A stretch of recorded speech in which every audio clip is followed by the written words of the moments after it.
Buya Yahya kecam kepada para begal nasab. Kan dengan tangan ya sama Pak Rizik ya. Enggak, memang mereka ajarannya begitu.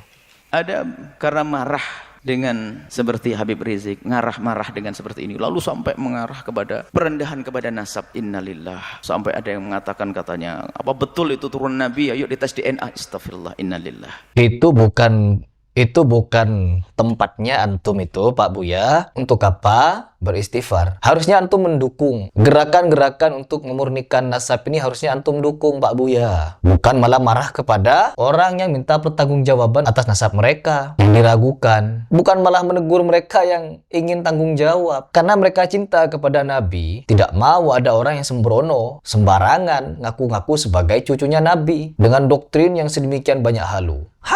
Doktrinnya para Habib, Pak Buya. Khurafat Habib membludak sangat banyak. Dongeng khurafat banyak. Doktrin Dawir apalagi lebih banyak. Harusnya Pak Buya mendukung, bukan malah menentang. Ya, lanjut dulu.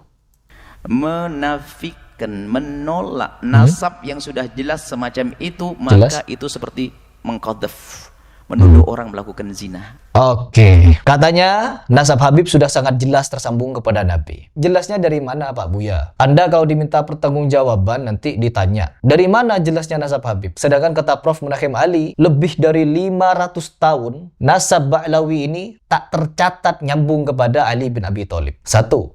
Kedua, secara dari garis DNA mereka berhaplogrup G, bukan J. Terus yang ketiga, ditimbang dari segi akhlak. Memang ada Habib-Habib yang akhlaknya mulia, tapi mayoritas Habib-Habib, oknum-oknumnya yang banyak viral, doktrinnya apa, Pak Buya? Rasis parah. Kan ini nasabnya tersambung kepada Nabi. Ya bagaimanapun bukan rasis mereka, karena memang mereka mulia di atas semuanya. Anda sangat meyakini bahwa para Habib ini tersambung nasabnya kepada Nabi SAW yang terputus ratusan tahun itu tidak ada catatan. Sedangkan orang yang meyakini Habib ini tidak tersambung karena ada bukti-buktinya. Memang betul ada hadis yang menyatakan barang siapa yang meragukan nasab seseorang meskipun samar-samar, maka orang tersebut satu, orang yang mengaku-ngaku nasabnya sampai kepada seseorang sedangkan dia tidak punya bukti, maka dia juga telah kafir kepada Allah.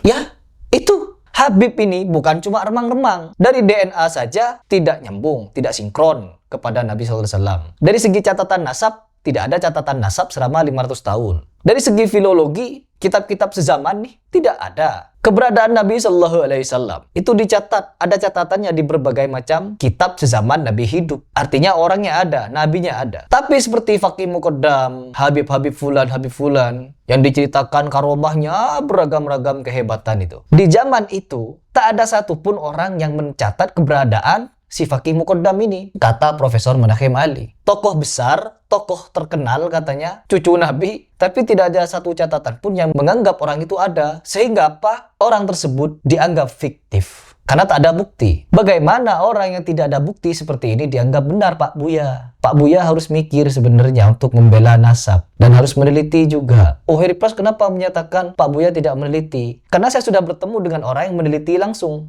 Seperti Profesor Munahim Ali itu. Menjelaskan beliau di depan saya bahwa begini. Akhirnya apa? Saya semakin yakin bahwa Habib bukan cucu Nabi. Terlebih lagi melihat Bahar Smith, Rizik Syihab, Ali Jindan, Umar bin Hafiz melotot-melotot matanya. Siapa lagi? Oh, banyak Habib-Habib yang begitu-begitu. Gimana Pak Buya ini? Saking membelanya Habib dia ya, sampai mengatakan orang-orang menuduh berzina. Dosa besar. Dosa besar. Kalau sudah jelas itu nasab, sudah kita akui. Jelas dari mana Pak Buya? Jelas dari mana? Mengatakan DNA-nya nih. Ada apa? Bukan ada apa. Ada visi misi untuk memverifikasi keabsahan nasab. Kami ini sudah absah loh. Di dalam tubuh kami ini mengalir darah kenabian. Nggak percaya? Kami sudah minum darah Nabi berliter-liter. Alhamdulillah, Habib dan saya dan Umi dan adik dan istri telah meminum darah Rasul Sallallahu Alaihi Wasallam sebentar hari. Tapi bohong. Darah Nabi teman-teman dicelup-celupin ke botol-botol, gak habis-habis darah Nabi. Saya, Habib dan istri sudah minum darah Nabi SAW. Bersorak orang-orang. Jadi banyak orang sudah minum darah Nabi ini agar semakin yakin mereka mengalir dalam tubuhnya darah Nabi. Bukan ada apa Pak Buya, ingin memverifikasi kebenaran nasabnya para Habib yang Anda sanjung-sanjung itu. Ini kalau orang sudah jadi kibin Habib, gimana ya pemikirannya tuh? Pemikirannya susah untuk dimengerti. Aduh, lanjut dulu. Kalau kita bukan habaib, mestinya kita mencintai, bukan mengendengki dan ngiri. Nggak ada. Bukan ngiri, gak ada satupun orang ngiri kepada Habib. Karena Habib banyak nipu oknum-oknumnya, banyak melakukan kezaliman, kemungkaran, cerita halu, dongeng, hurufat, dawir, dan lain sebagainya, pemukulan, provokasi. Sangat membludak kasus Habib. Kita bukan iri, tapi kita ingin memverifikasi cuma. Aduh, gimana Pak Buya ini? Ada artinya, ngiri tambah jauh. Kalau kita mencintai, kita bersambung. Beliau menjadi habaib juga dipilih oleh Allah. Oh, jadi Ba'lawi ini jadi Habib pilihan Allah, teman-teman. Tapi bohong. Mulai kapan? Ada gak di dalam Al-Quran bahwa Ba'lawi ini Allah yang milih jadi Habib? Allah yang milih. Atau dari catatan hadis yang dimana Nabi SAW yang nunjuk Ba'lawi sebagai pilihan Allah menjadi Habib. Kok begini ya? Kok begitu ya? Ini pantas nih banyak yang komentar di kolom komentar saya bahwa kalau Habib pulang ke Yaman, jangan lupa kibin-kibinnya dibawa. Termasuk ini Pak Buya ini dibawa katanya. Hai, bener harus dibawa. Biar makin meriah tuh di Tarim. Harusnya Pak Buya ikut saja nanti kalau Habib pulang ke Yaman. Bukan permintaannya. Bukan cuma permintaan, tapi memang kemauan mereka bikin-bikin nasab itu. Habib gak minta, tapi leluhur-leluhur Habib bikin-bikin tuh nasab. Ngarang mereka, ngarang nasab. Oh, dari sini nyambung ke bapak ini, ke kakek ini, ke buyut ini, ke ini. Nanti nyampe kepada Fakih Muqaddam, nyampe ke ini. Terus kepada Husain, Husain ke Ali ke...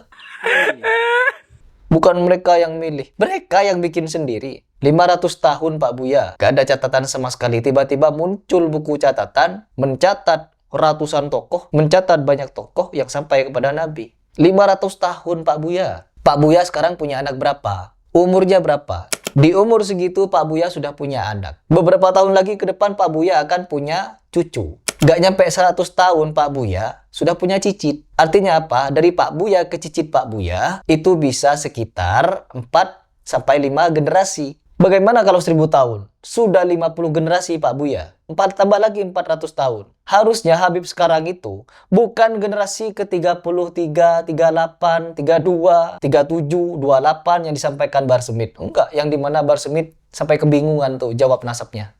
Jika Anda mengakui Bahar bin Smith, cucu Nabi yang ke-28, berarti Anda salah.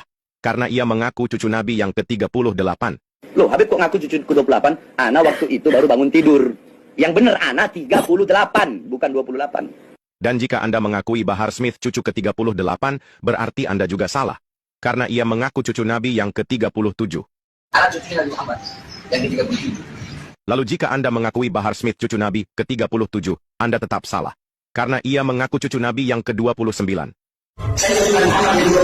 Dan jika Anda mengakui Bahar Smith cucu Nabi yang ke-29, Anda juga salah besar, karena ia mengaku bapaknya keturunan Nabi yang ke-33. Saya punya abah, merupakan keturunan ke-33 dari Nabi Muhammad SAW. Lalu jika benar Bahar Smith ini cucu Nabi, sebenarnya ia keturunan yang keberapa ya? Nggak tahu, tanya yang mau tanya saya. Ayo! Unyil! Gua kepret masuk kuburan lu. Bukan di bawah 40. Harusnya Habib sekarang ini, kalau memang nyambung kepada Nabi SAW, nasabnya, generasinya, bukan generasi 38, tapi generasi ke-80. Harusnya mikir. Ada orang yang mengkritik nasab Habib, itu bukan menjadikan kita berpikir yang mengkritik itu benci. Harus mikir kenapa mereka seperti itu, apa alasannya, coba kita pikirkan. Bener nggak Habib ini generasi ke-38? Sedangkan orang selama 100 tahun itu bisa ada 4-5 generasi. Dikali 1400 tahun, bisa 70-80 generasi. Nggak mungkin generasi ke-38. Duh, sampai di sini saja sudah gini ya pola pikirnya ya. Langit turunin hujan susu. Anak Abdullah mau masuk adat.